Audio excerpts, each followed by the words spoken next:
It never fails at the minute I hit record. I have an itch somewhere.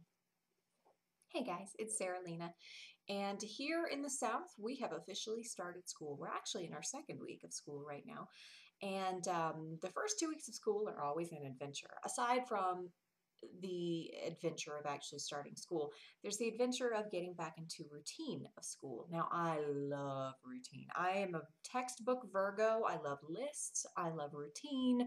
I love knowing the same things are going to happen on every single day of the week. This is what happens, blah, blah, blah.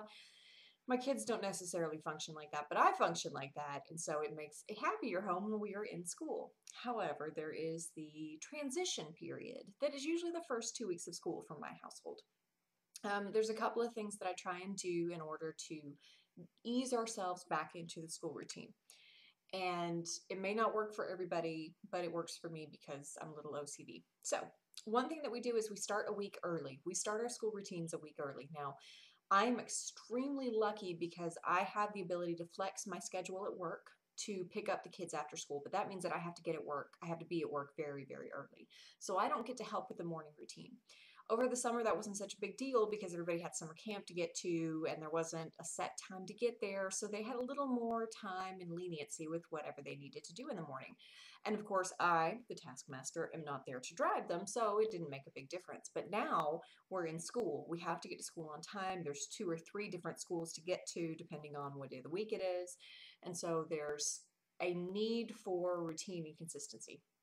The week before school starts, we started going to bed at school time and we started getting up at school time in order to ease back into the transition.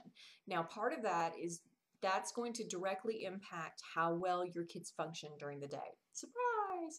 They don't know it because they don't think they're tired, but they're exhausted for the first 2 weeks of school. It's a major transition for their little bodies.